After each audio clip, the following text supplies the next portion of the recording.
জেলায় চলছে ভুয়ো নাম্বার প্লেট লাগানো বেআইনি অটো, আর তাতেই ভরসা করে রোজ চলছে যাত্রীদের জীবনের ঝুঁকি নিয়ে যাতায়াত। ইতিমধ্যেই জেলার বরানগর সিথিমোড় থেকে কামারহাটি, ব্যারাকপুর সহ বিভিন্ন রুটে প্রতিদিন হাজার হাজার মানুষ যাতায়াত করেন অটোতে চেপে।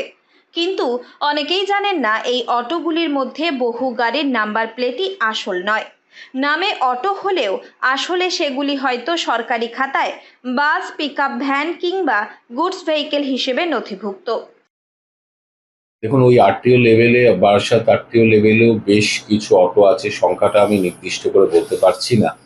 তাদের কিভাবে লিগালাইজ করা যায়, অর্থাৎ বৈধতা নিয়ে আসা যায়, তার জন্য ইতিমধ্যেই জেলা প্রশাসনের সাথে একাধিকবার আমরা মিটিং করেছি এবং তার প্রক্রিয়া চলছে। কারণ এটা একটা আইনি প্রক্রিয়া, এটা করতে সময় লাগে এবং সেটা করে ফেলতে পারলে এই অবৈধ বিষয়টা থাকবে না। স্থানীয় বাসিন্দারা থেকে যাত্রীরা জানাচ্ছেন, দীর্ঘদিন ধরে এমনই বহু অটো চলাচল করছে যেগুলির বৈধ কোনো নথিপত্র নেই। এমনকি নাম্বার প্লেট যাচাই করলে দেখা যাচ্ছে অন্য ধরনের গাড়ির নামে রেজিস্ট্রেশন করা। এতে যাত্রীদের বিপদের আশঙ্কা বহুগুণ বেড়ে যাচ্ছে বলেও মনে করেন তারা। রাস্তায় দুর্ঘটনার ক্ষেত্রে ইন্স্যুরেন্সের কোনো সুযোগও থাকে না, কারণ নথিপত্রেই গড়বড়।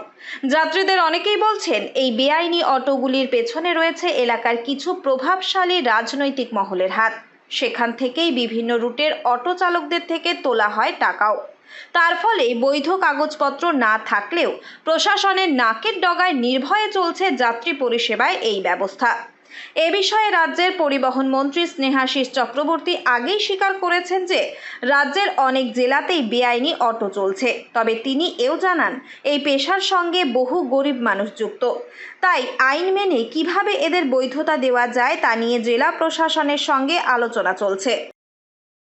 এবার যারা ইলিগাল চালাচ্ছে তারা কি নাম্বার লাগাচ্ছে সেটা তো আমরা জানি না। এটা ইলিগাল, সেটাকে লিগাল করা হবে, কারণ এর সাথে গরিব মানুষ যুক্ত আছে, তাদের পরিবার আছে।